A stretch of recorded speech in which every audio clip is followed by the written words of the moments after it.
how do you build a high-performing culture?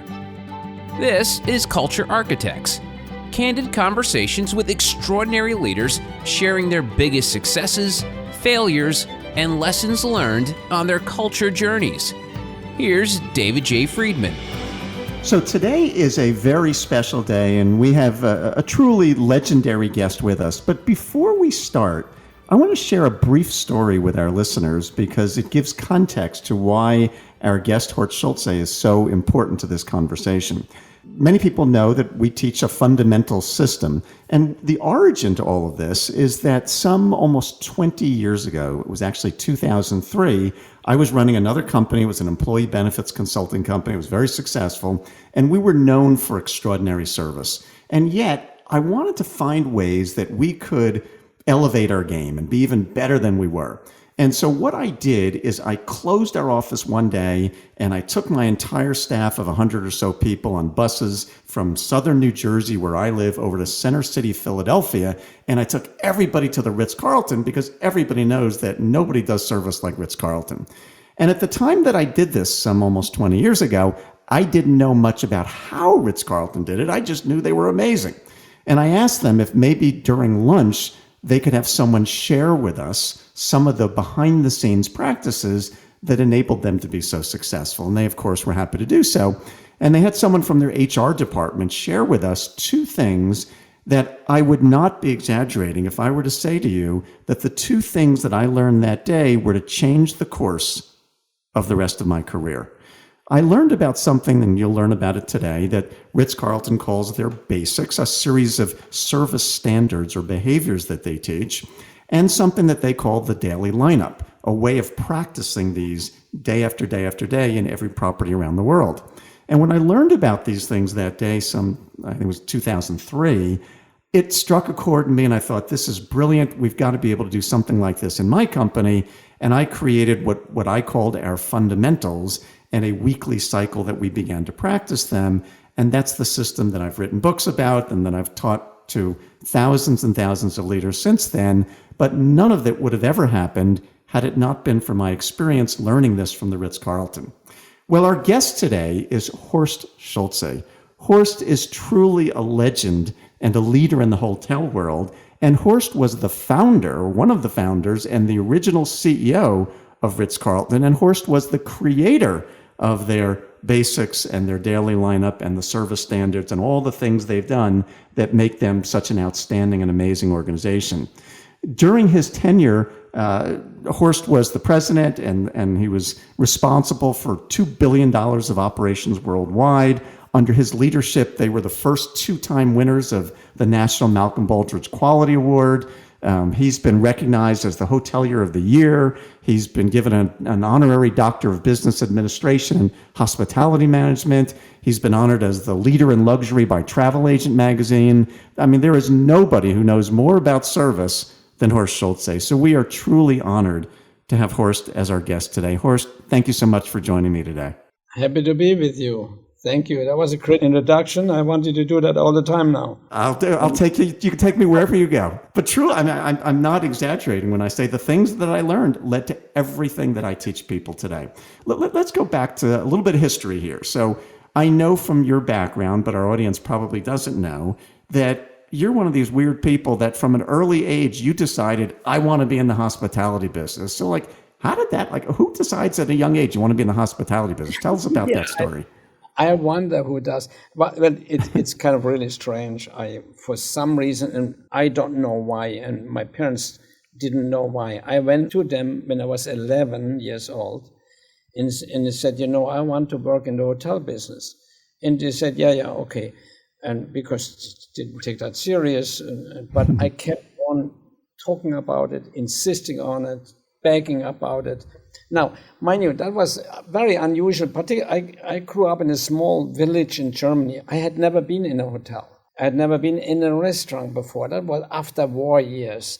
But I kept on begging, and there was no honor in doing that. Like being a butcher or a roofer, that would have been honorable. Or in Germany, if you would have been a blacksmith or a technician or an architect, now that would have been honor for the family. My grandfather was embarrassed But I insisted on it, and my parents then looked into it and decided, well, the only way to make that successful for him to find the best hotel in the region to work in. So I left home actually when I was 14 to work in the best hotel in the region. Unfortunately, that was 100 kilometers away. And at that time, that was very far. Mm-hmm. So I started work in that hotel as a busboy when I was 14. Wow. And you've stayed in that industry your entire life. Yeah, it was really impactful starting there. I in the meantime, my parents understand, I lived in a dorm room in that hotel and worked. Mm-hmm. They told me before I went there, we could never go to a hotel like that. This is a hotel that's only for important ladies and gentlemen. Behave yourself accordingly. And when I got there, my mother told me, and the general manager met us, and he told me the same thing. Now, this is for very important ladies and gentlemen. Don't get envious. You are here for only one reason, to help them and serve them and to learn how to do that and so on. Then the next I met the maitre d', which was life-changing moment. I didn't know it at the time, of course. He said, all right, tomorrow morning, show up at 7 o'clock. If I meant 1 minute after 7, I would tell you, 7 o'clock, be here, be precise, and don't come to work. What? He said, come here to be excellent in what you're doing. I didn't get that. Well, mind you, that went over my head, 14 years old. but it impacted my life. And because from there on, working with this maitre d' for 3 years, I learned what excellence is. He was a human being of excellence. I left after 3.5 years to go and work in Switzerland, hotel business. And before I left, he said, look me in the eyes, never go to work for work. Always go to create excellence in what you're doing. Impacted my life, totally. Wow. And probably why you chose the title, Excellence Wins, for your book. Well, I started that, man. I mean, and I learned and looked at what does it mean, excellence, because it always was part of every word that he used. And as he was an example of it. And I realized, and people respected him highly, and I realized by his excellence, he defined himself as somebody special. By his excellence, he was respected by everybody, and guests and employees alike. So I learned that you define yourself every day at work. You define yourself. You have the opportunity. Let's face it, you don't define yourself when you're at home watching TV. And I realized because of him that if I work while I'm creating excellence, I get paid, and I have the opportunity while I'm being paid to define myself as a person. I found all that very exciting. Uh-huh. So you grow up in this industry, you have this influential maitre d' who teaches you about excellence. Eventually, you worked your way toward the Ritz Carlton. You had shared with me once before the story, but share for our audience briefly. So how did somebody came to you and said, hey, we want to start this new hotel chain? Tell me about how that happened. Yeah. Maybe I share with you one more follow-up story. I finally worked after leaving the maitre d'. I worked in the finest hotels in Europe. I mean, truly in Switzerland, and worked in Paris for 3 years, and worked in London, and then I came to the US, came to the San Francisco in the Hilton, worked as room service waiter, with the total intent to go back after I would get a promotion to room service supervisor to Europe and follow my career there. It was just a point of my working that I should have that promotion, and I knew I would get that promotion because I knew I was by far the best waiter in room service, and the room service manager was German too, so I had an in and everything, and so. And guess what?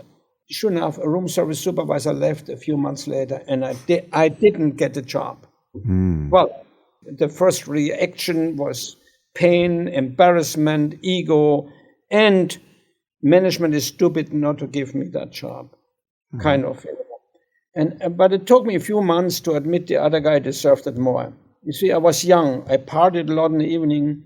We had to start working at 6 o'clock in the morning. When I showed up, a few minutes late, mind you, only a few minutes, mind you, and tired. You could see from 100 yards that I was tired.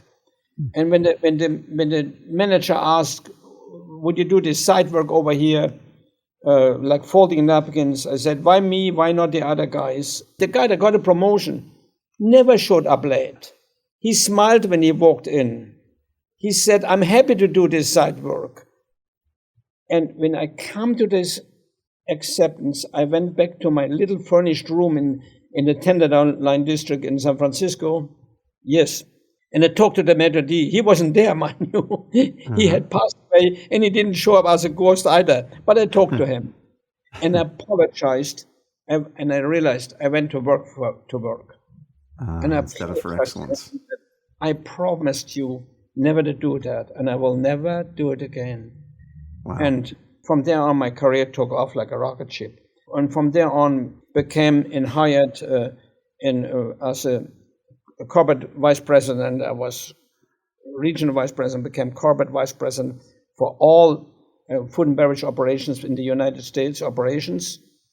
And then somebody called and said, "We're starting a new hotel company. Would you join us? We are developers. We need an operator to run the company. We are developers and financial people. We need you to come and run this company." I wasn't interested, but finally they promised me I could do what I want. And I started to have a vision to create the finest hotel company in the world. And I said, "If you let me do that my way," they said, "Yeah, it's up to you. Come in and do it." We purchased the Ritz Carlton Boston, which was a dilapidated old hotel. But we took the name because it was registered globally. We took the name against the recommendation of our marketing people, and so on. They said, "That is crazy, that is a bad name, dilapidated hotel." But a little bit over a year later, we opened our first hotel in Atlanta, and then our second hotel, also in Atlanta, strategically not very smart. And then a year later, we reopened the Ritz Carlton Boston, which we had closed for renovation because it was a terrible rundown hotel. And the rest is history. 3 years later, we were voted best hotel company in America. 2 years later, we were voted best hotel company globally. When I left, we had hotels in 5 continents, and was voted #1 hotel company. Not only that, it was #1 brand in the world. Wow, that's impressive. So take me back to when you took over, you started operating the Ritz Carlton. When did you decide to create the service standards, the basics, and the daily lineup? Where was that in the history? Well, very, very early. I mean, mind you, I worked in the hotel business now for my whole life. I had made a decision, very simple. My purpose would be to create the finest hotel company in the world. Mm-hmm. I questioned myself truly, carefully, would that purpose, that vision be good for all concerned? Would it be good for the investor? Would it be good for the customer? Would it be good for every employee? And would it serve society as a whole? I didn't just simply answer that question. Very carefully agonized about it. Would it be good? Yes. Why would it be good? I came to the conclusion, yes, that would be good. Now I had a vision, a purpose, and I knew it would be good. Now, clearly, I now had the obligation to pursue this because it would be good for all concerned. Mm-hmm. So now I had to make a decision how I'm going to accomplish that. So I looked at what would I have to do? What would be the 20 things I would have to do to make that happen? How would I be superior to the competition? Who is the competition? So out of that, as we were opening our first hotel, we developed the 20 steps, the 20 basics, the 20 gold standards that would make us accomplish this vision of being the leader in the hotel industry. Okay. And that's how we established. We looked at what based driven by the customer, mm-hmm. by the employees, what would make us better relative to the employees, relative to the customers. And we adopted those 20 basics, which we consequently taught fully when the second day of orientation of new employees in a new hotel, and fully taught this. And then we kept them alive. We discussed one of those basics every single day in every hotel. Mind you, before every shift, and mind you, we're 24-hour business. The hotel never closes. So those 20 points were taught over and over and over again. Like for example, today it may be when number 12, a very simple thing, but we knew it was important based on customer feedback. Number 1 is, if a guest asks for direction, escort the guest, don't point. But we also taught, mind you, while you escort the guest, create a relationship. Ask them, how do you like your stay in the hotel? Have you tried our restaurant before? Everybody recommends it. So have conversation selling the hotel, if you will, while you escort them. So that's number 12. So in 20 days, that will be repeated again. You listen to it today in every shift for everybody in every hotel around the world. And then in 20 days, you have to listen to it again. So let me ask you this, Horst, because I get this question. When we talk about our fundamentals, which are patterned in the same kind of concept, most of our clients have somewhere between 25 and 30 behaviors or fundamentals. And we've done this with hundreds and hundreds of companies. And one of the common questions that I'll get from people at first, and I can explain it to them, but their first response is, that's too many. We shouldn't have more than a few things because people aren't going to remember that. Did you face that question when you first rolled out your basics? Oh, this is too many. We can't do 20 things. Not only that. First, the question was, you must be kidding me. We have to follow that. We're not. That's like a Bible. We're not a religion. Wait a minute. This is the 20 things which will make us superior to everybody else in the industry. And that is good for all concerned. I cannot compromise that. Those 20 things you will learn and will be part of you. Not just will you learn it, it will be front of your mind all the time. That's why I will remind you of it, one of those 20 every single day. If you like. In fact, I told the managers, after I noticed they didn't do it because they thought, well, everybody knows it by now, they didn't repeat it every day anymore. And so to make it very clear to the manager, if you don't repeat it every day, one of them, to every employee before every shift, I will fire you. Because I have no right as the leader to compromise this. This will make us number one. And being number one, everybody will benefit. And I'm here to serve everybody. I cannot compromise that. And so did you have situations where people weren't doing it and you fired them? Of course, yes. Of course, yes. I bet that sent a loud, clear message.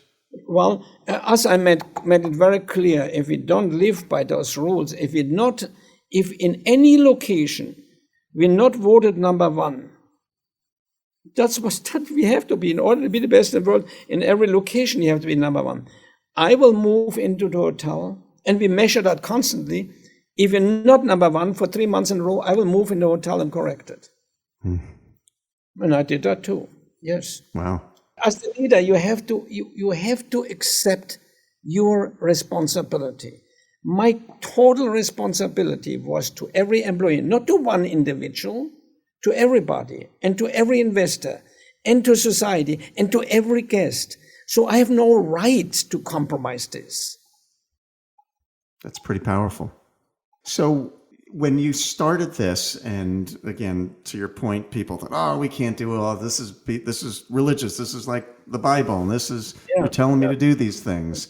And you insisted, no, this is what we're going to do. How long do you think, if you remember, how long did it take until you stopped hearing that resistance and people just got on board and recognized, Horst isn't kidding around. He's pretty serious about this. Well, frankly, several years. It's about 3 or 4 years. Okay. And because in the beginning, I didn't realize that people started not doing it and so on. So the first thing I did was, when I realized, I walked into a hotel and there were the waiters, I walked into the restaurant. They didn't know I was coming. I was shopping next door. Walked into a hotel. The went into a restaurant, the waiters and the maitre d' were staying together. And so I said, oh, you're discussing the gold standard of the day? Well, no, we are discussing how many reservations we have. I said, well, did you talk about the gold standard today? Well, not today, but we all know it. I said, whoa. And then I talked to the general managers, and he said, well, Horst, everybody is we feel kind of silly to repeat when they all know it. So I got every general manager together and asked the question, okay, is anybody of you who doesn't know Coca-Cola, tell me so? I said, tell me, there must be somebody who doesn't know it, or you all know it. But guess what? Coca-Cola knows that you all know it. Yet they spend $5 billion a year to promote their name. So why do you think they do that? To keep it front of mind. So why wouldn't we keep front of mind the very thing that will make us the best in the world and will serve everybody? Since you don't do it now, I take the next. Since you didn't do it by yourself, I will take the next step. I will tell you, if I find one hotel who is not doing it, I will fire you. Wow. Period. Because I have no right to compromise that. I have no right. And from there on, it happened begrudgingly. And then, all of a sudden, of course, the recognition that everybody got, we were recognized as number one, we get the applaud, everybody got the applause, everybody got the honor, there was no more question. We were number one.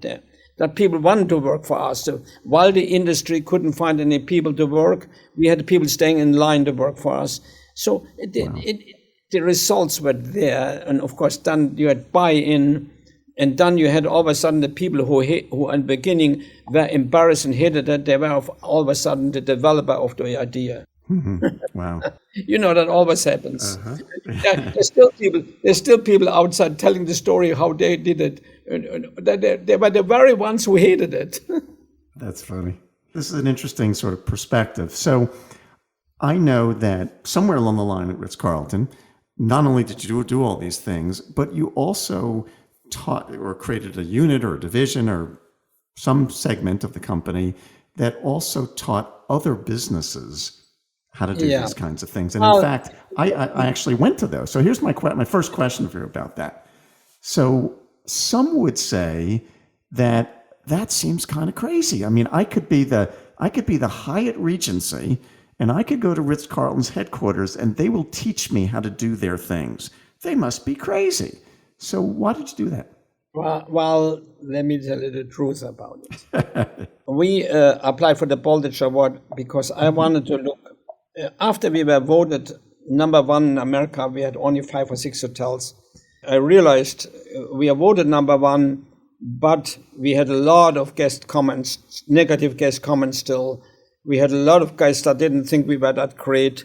Mm-hmm. When I had that conversation with Roger Milligan of Milligan Carpet, and he said, I understand what you mean. He said, he had told me, congratulations, best hotel company, voted best hotel company in the world again, in America again at the time. I said, yes, Mr. Milligan, maybe we are the best, but we are not good. If we are the best, we're the best of a lousy lot. We have a lot of complaints. And he said, I understand what he's saying. You should look into the Baldrige criteria, which I didn't know what that was at all. And he set me up with the Commerce Department, and there's the Baldrige criteria that we studied that and realized that's continuous improvement, becoming better and better, and so on. And then we applied for the Baldrige Award, which was the highest excellence award in America for best run organizations. We won it. But one obligation that you have if you win it is to teach others. Mm-hmm. That is an obligation that you sign up for. So we set up, but frankly, I manipulated it in a way. Yeah, it's simple as that we would make some money from it. Even we're not allowed to charge for 2 years, for the first 2 years. So we started our teaching session in Atlanta at the time at 7 a.m. Monday mornings. This way you had to check in Sunday night into our hotel. So we made our money. Well, you know, that's funny. Come on, I'm in business. But it developed slowly into a business, because after 2 years we were allowed to charge. And the companies that came to us became loyal customers to ours. So we taught thousands of companies came in. I mean, every week we had 10, 20 companies there to learn our criteria. We talk about, for example, companies like Disney World. They send so many people in, can't believe it, to learn from us. All kind of companies that came in. Apple came in to learn, and they even said that they built their retail around our philosophy, around this teaching. And so they became our customers. So that's why we became the number one brand eventually in the world at the time. Mm-hmm. As a side comment here, two people from my company back 18, 20 years ago, we went to Chevy Chase, Maryland, to the location there, and took the class. And one of the things that stood out to me, I still remember this so many years ago, was watching the leaders do the daily lineup in the office environment. As I recall, there was a 2-story atrium there, and everybody came out of their office and gathered around at 9 o'clock, and the guests who were there for the class, and we all gathered around and we did the daily lineup. And it showed me that it was real for them, not just at a hotel property, but even in the office. Oh, sure. In our corporate office, in our corporate office 9:02 every morning, we all met in one corner and had our daily lineup, the same one that was taking place today in every hotel and every department around the world. Wow. The same thing. And we shared it. And in the beginning, the leaders did. In the beginning, I did it, then some other managers. Pretty soon, the employees said, hey, I like that one. Can I do it? And so everybody did it. And after a while, it became exciting, and it was everybody adopted to it and was part of everybody. Wow. And mind you, at the same time, we always shared what is going on in the company so that people feel part of the company. What's going on in the company? We shared today a letter, the same letter from a customer that was applauding us all. We shared the same letter around the world. We shared the same message. We just signed a new hotel in Shanghai. Everybody knew that. Everybody felt part of the company, and everybody felt part of the vision of the company. You eventually, after doing all of this at Ritz Carlton, setting the new standard, becoming the number one brand in the world, I mean, it's a lot of accomplishment. Ritz Carlton gets sold to Marriott. You spend a few years there. Part of the deal was that I had to stay 5 years. Yeah. So you spend 5 years there and then move on, and you created a new hotel chain. Is that correct? Yeah. You're not very good at retiring. I actually want to retire. I'm not kidding you. My wife convinced me. I was traveling 250 days a year. My wife convinced me it's enough. So I retired on a Friday. I'm not kidding. On the weekend, I talked to my neighbor who retired also, same time, but he's 15 years younger. So I said, why did you retire? So why did you retire already? I said, well, I wanted, so I have time to do the things I love to do. So I was thinking about that over the weekend. What do I love to do? And I realized I love to play hotel. On Monday, I told my wife, I'm going to do it one more time.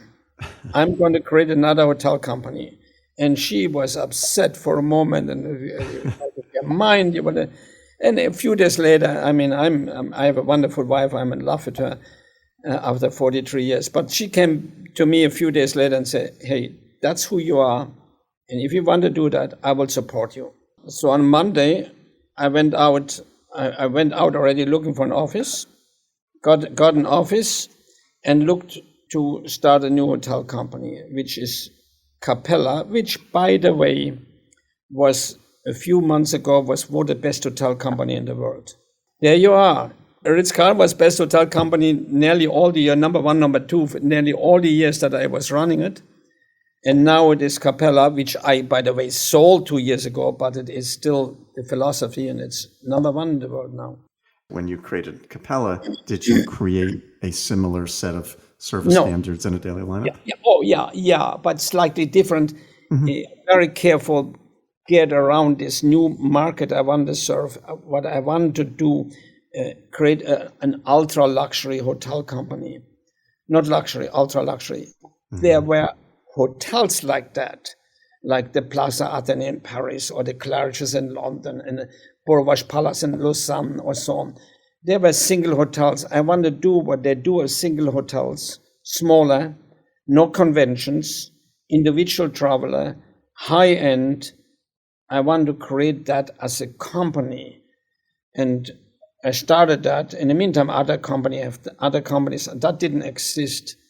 And we soon were the luxury, ultra luxury hotel company. So I didn't do anything really new. I just went into the more of the individualized business because that was happening. Around the turn of the century, I knew that Shady Power, who did our surveys, told me something's happening. There was, all of a sudden, there was a demand for ultra luxury.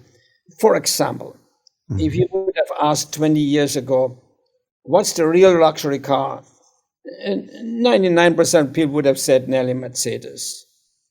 If you would ask now, there are quite a few that would say Bentley. And that's what I want to do. And that became clear at the time that was happening. And I wanted to do that, and sure enough, had a lot of fun doing it. But a couple of years ago, I sold the company.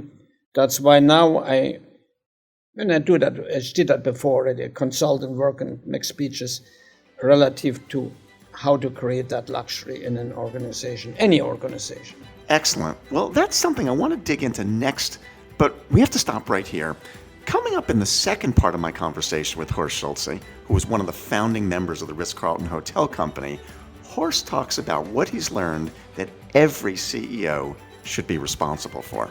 I believe that the CEO, the leader of the company, I have to delegate nearly everything. But what I didn't delegate are two things. That is the vision of the company and the standards of the company. This has been Culture Architects with David J. Friedman. Be sure to join us next time for more insights and wisdom from great leaders from all walks of life. To book David for your event or to learn more about his writing, speaking, or consulting, go to davidjfriedman.com. Culture Architects with David J. Friedman is a production of Forbes Books.